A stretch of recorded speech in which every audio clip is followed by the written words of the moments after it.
Crime Story, les rendez-vous d'Alfred Hitchcock, racontés par Serge Sauvion. Alors aujourd'hui, ce sera de l'écrivain Hal Lewis, une occasion à saisir.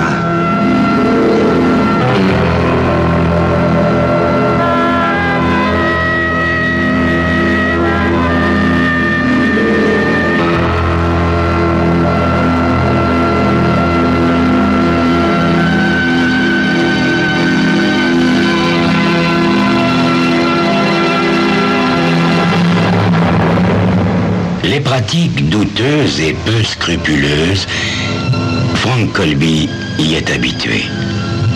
Et il faut dire que la chance a toujours été de son côté.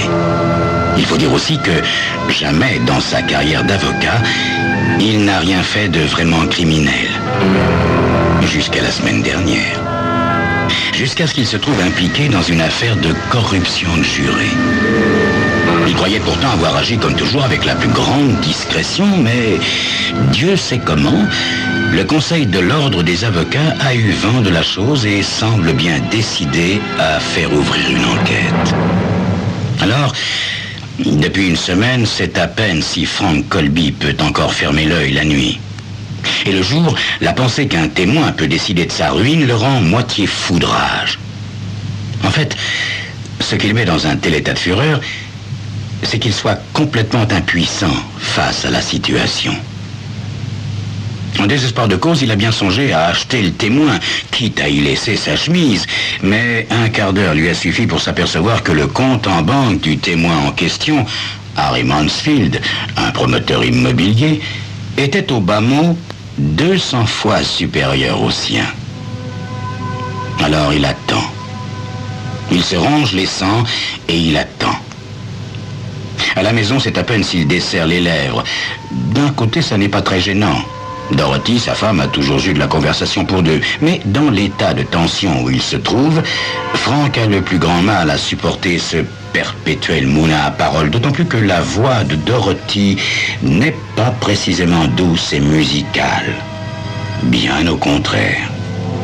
Mais le caractère de Dorothy manquant autant de douceur que sa voix, Frank n'ose pas lui demander de se taire un peu et endure son martyre en silence. Quand le réveil a sonné ce matin, un fort beau matin d'été pourtant, il s'est dit qu'il resterait bien au lit toute la journée, et même plus longtemps. Mais inutile de rêver. Dorothy ne le laisse même pas faire la grasse matinée le dimanche. Il s'est donc résigné à se lever. En se rasant, il a sérieusement hésité entre fuir en Amérique du Sud, se tirer une balle dans la tête, ou aller comme prévu à son rendez-vous avec le shérif Morgan pour une affaire qui n'a rien de passionnant mais qui aurait au moins le mérite de lui changer les idées. Et comme il reste un incorrigible optimiste, il a bien évidemment opté pour la dernière solution. Une heure plus tard, il gare sa vieille Ford près de la prison et se dirige vers le bureau du shérif. L'officier de police, un grand type maigre au regard aigu derrière des lunettes à monture d'acier, examine avec dédain le costume froissé et les chaussures fatiguées de l'avocat marron. « Comment ça va, Colby ?» dit-il en se calant dans son fauteuil grinçant. De sa main noueuse, il désigne une chaise de l'autre côté de son vieux bureau de chêne. « Bonjour, Morgan », marmonne Frank en se laissant tomber sur la chaise. « Alors, comme ça, vous avez bouclé une fois de plus Jerry Duncan. Qu'est-ce qu'il a encore fait, hein? Il a volé des poules, il a chapardé dans une épicerie ?» ?»« Non, Colby, cette fois, c'est sérieux. Il est inculpé de meurtre. » »« De meurtre? Jerry Duncan? Non, mais vous plaisantez, là. Est-ce que j'en ai l'air? Hein? Bah, non. Non. Et est-ce qu'il a avoué? Mon Dieu, oui, en quelque sorte. Non, mais comment ça, en quelque sorte? Eh bien, il a raconté les choses les plus folles que j'ai jamais entendues. Je me demande s'il n'a pas carrément perdu la boule. Shérif, est-ce que je peux lui parler? Oui, bien sûr, puisque vous êtes son avocat. Le shérif conduit Frank le long d'un morne couloir qui sent la crasse et le désinfectant, jusqu'à une cellule située à l'arrière de la prison. Il ouvre la porte, puis s'éloigne en faisant teinter son trousseau de clés. Gueulez un bon coup quand vous aurez fini avec lui. Frank s'assied sur la couchette qui fait face à celle de Duncan et le regarde d'un air songeur. Il ne l'a pas vu depuis 2 ans. Jerry a toujours ses cheveux jaunes qui ressemblent à de la paille emmêlée, son visage maigre à la pâleur maladive et ses grands yeux tristes. « Allez, raconte-moi tout, Jerry », dit Frank en allumant une cigarette. Jerry Duncan se tord les doigts. « Vous ne croirez jamais, Monsieur Colby. Personne ne croira jamais. » « Mais essaye quand même avec moi, Jerry. » « Vous avez déjà entendu parler de soucoupe volante ?» demande Duncan. Frank Colby tire une longue bouffée de sa cigarette. « Ah, alors là, t'as raison, Jerry. Là, je te crois pas. » « Mais il faut me croire, Monsieur Colby. Et de toute façon, vous devez m'écouter. » « Bon, très bien, mon gars. Alors, vas-y. » « Voilà, Monsieur Colby. C'était la nuit d'avant-hier. Avec ma femme, on avait eu du grabuge. Elle venait de me dire quelque chose d'horrible et je suis sorti, histoire de me calmer les nerfs. Vous savez, je l'ai jamais frappé de ma vie, mais j'avoue que j'ai souvent eu envie de le faire. Frank réprime un sourire. Il a vu une fois la femme de Jerry. Bâtie comme un torpilleur, Betty Duncan aurait pu ne faire qu'une bouchée de son mari. Et Frank n'a aucun mal à croire que Jerry n'aurait jamais osé lever la main sur elle. Continue, Jerry. Alors voilà, monsieur. Voilà. Le soleil venait de se coucher quand j'ai vu cette chose bizarre dans le ciel. Ça planait très haut, vous voyez, comme un oiseau, et sans faire de bruit. Alors, j'ai cru que ça atterrissait derrière le vieux chauve. Vous savez, la colline à côté de chez nous. Je vous jure que je l'ai vu aussi nettement que je vous vois. Frank a un petit grognement incrédule. Ouais. Et alors, qu'est-ce que tu as fait? Hein? Un voyage à l'œil? Les frêles épaules de Jerry se tassent sous le poids du découragement. Oh, je savais bien que vous ne croiriez pas. Mais moi, monsieur, je sais bien ce que j'ai vu. J'ai escaladé la colline et juste comme j'arrivais au sommet, j'ai vu la chose s'envoler au loin. Mais j'ai bien repéré l'endroit où elle était posée, dans la boue. Et il y avait là quelque chose qui luisait dans les derniers rayons du soleil couchant. Frank secoue la cendre de sa cigarette à petits coups nerveux. Et alors? Je suppose que tu allais le ramasser, cet objet.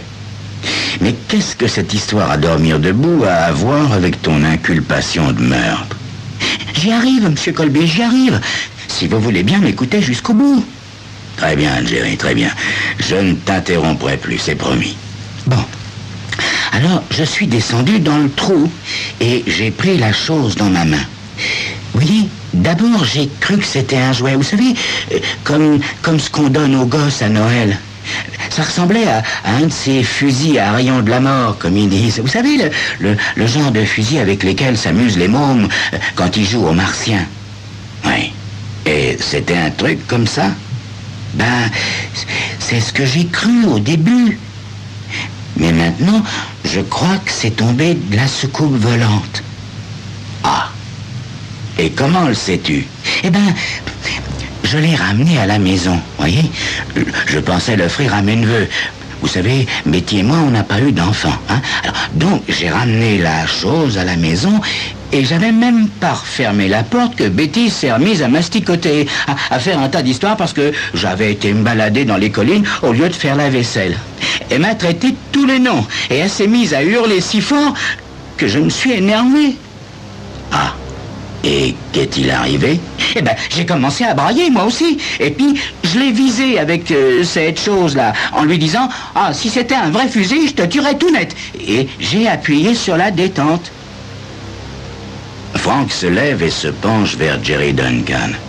« Dis donc, mon petit vieux, t'es vraiment cinglé ou tu te paies ma tête? » Le regard de Jerry se fait suppliant. Monsieur Colby, on m'a souvent traité de bon à rien, de menteur, de voleur, d'ivrogne. Et on avait peut-être raison. Mais jamais, vous m'entendez bien, jamais, personne ne m'a traité de cinglé. Alors si vous croyez vous aussi que je suis fou, ça sert même à rien que je vous raconte jusqu'au bout. Bon, excuse-moi, Jerry, excuse-moi. Je suis un peu nerveux en ce moment. Bon, vas-y, continue. Bien. Alors, quand j'ai appuyé sur la détente de cette chose-là, et n'oubliez pas que je croyais que c'était un jouet, une lueur a jailli, comme un éclair de canon. Et Betty est devenue un nuage de fumée. Vous savez, comme ces brumes qu'on voit sur les collines à l'automne. Et elle a disparu. Oui, disparu, je vous dis. Il n'est plus rien resté d'elle.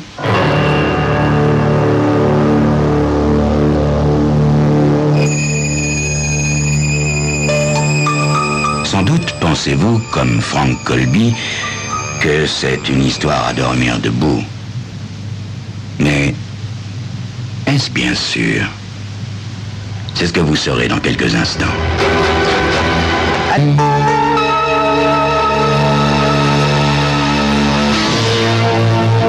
Frank a beau s'exhorter à la patience, il commence à s'énerver sérieusement. Il saisit Jerry Duncan par les épaules et le secoue sans douceur. « Tu ne t'attends tout de même pas à ce que j'avale des salades pareilles, hein ?» Duncan se recroqueville sur sa couchette. « Je jure devant Dieu que c'est exactement ce qui est arrivé, monsieur. Que je devienne sourd et aveugle si je mens. » Là, Frank se rend compte que Jerry croit vraiment que tout s'est passé ainsi, car, superstitieux comme il l'est, il n'aurait jamais proféré de telles paroles en l'air. Donc, Betty a disparu et le shérif est manifestement convaincu que Duncan lui a fait son affaire. Mais si elle s'était enfuie et cachée pour faire enrager son mari? Oui, possible mais peu vraisemblable. Et si Duncan l'avait vraiment tué et tiré toute cette histoire de son subconscient pour soulager sa conscience? Les fous le font parfois. Frank n'en est pas absolument sûr, mais il lui semble que la meilleure défense serait tout de même de plaider la folie. Pour plus de sûreté, il consulterait un psychiatre avant. Au même moment, et de façon tout à fait inattendue, Frank Colby sent la sueur lui ruisseler dans le dos, une sueur glaciale. Il y a aussi une autre hypothèse, se dit-il sombrement. C'est que je ne puisse rien plaider du tout si je n'arrive pas à me débarrasser d'abord de cette histoire de corruption de jurés. L'espace d'un instant, il a une vision de cauchemar. Il se voit assis là, sur cette couchette crasseuse à la place de Jerry, avec son avocat qui se triture les méninges pour trouver un système de défense plausible. Oh, il sait bien qu'il ne risque pas une peine de prison très lourde, mais à la sortie, il ne pourra sans doute pas espérer beaucoup mieux qu'un avenir de clochard. Il se passe la main sur le front comme pour chasser le cauchemar. « Dis-moi, Jerry, demande-t-il doucement, tu es sûr que Betty ne te joue pas un tour? Peut-être qu'elle se cache quelque part. » « Non, monsieur Colby, je l'ai cherchée partout, même en sachant que ça servirait à rien.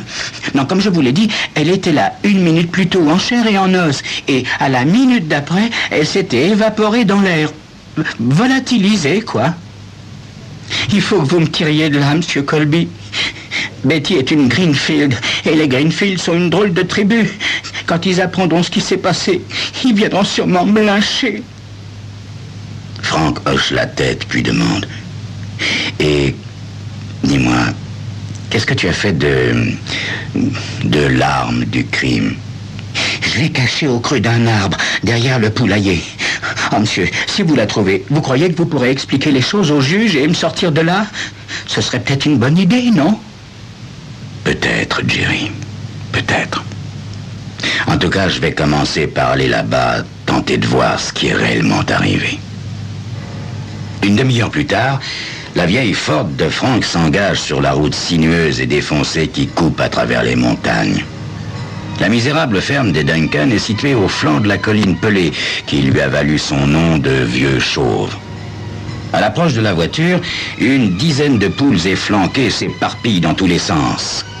L'avocat gare sa voiture dans la cour, près du porche vermoulu. « Y a quelqu'un ?» crie-t-il sans beaucoup de conviction. Pas de réponse, ce qui ne le surprend pas vraiment. Il pénètre dans la misérable demeure et erre d'une pièce à l'autre. Il fouille la grange délabrée, mais à part un mulet attaché à un poteau et qu'il regarde d'un air malheureux, il n'y a personne. En tout cas, aucune trace de Betty. Comme l'animal n'a rien à manger, Frank a pitié de lui et le fait sortir pour qu'il puisse trouver de quoi paître et boire. Il contourne ensuite le poulailler et une centaine de mètres plus loin, il atteint le grand chêne au tronc creux.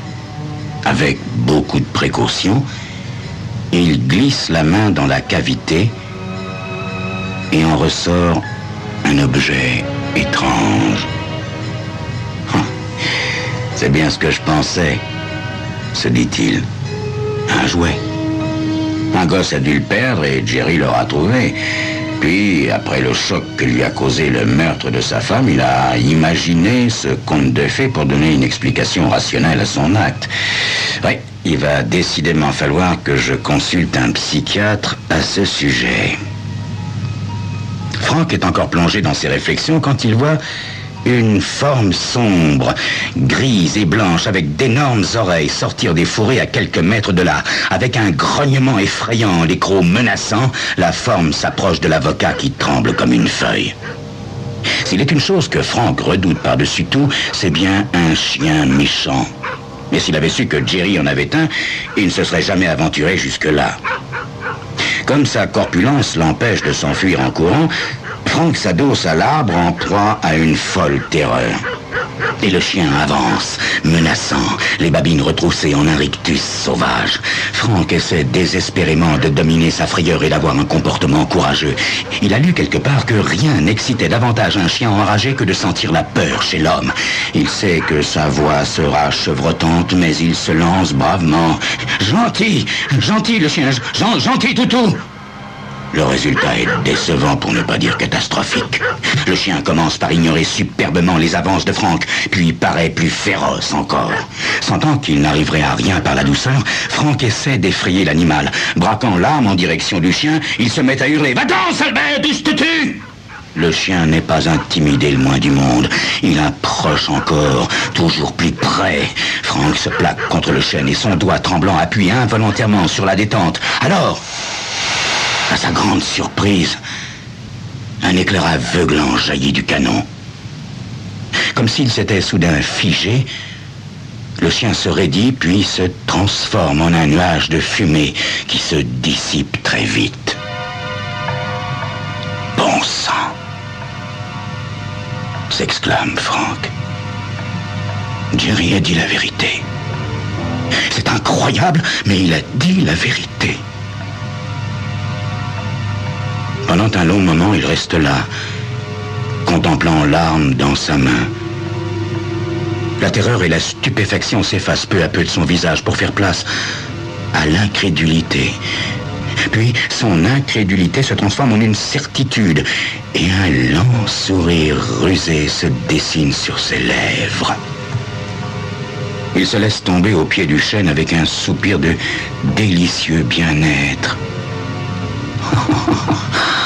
Quand je pense que ce matin, j'envisageais de me faire sauter la cervelle. Ah, la vie vous réserve parfois ces surprises. Dès cette nuit, je m'occupe de ce Harry Mansfield qui a eu le toupet de m'accuser d'avoir corrompu un juré. Et demain, je me débarrasse de Dorothy. Dans son euphorie, il a aussi une pensée pour le shérif Morgan qu'il prend pour un raté et qui ne se prive pas de le montrer. Pour l'épicier de son quartier qui a encore refusé de lui faire crédit. Pour sa concierge, cette vieille fouine. Et pour quelques autres, tant d'autres. Mais il conclut avec philosophie qu'il ne faut jamais abuser des bonnes choses de la vie.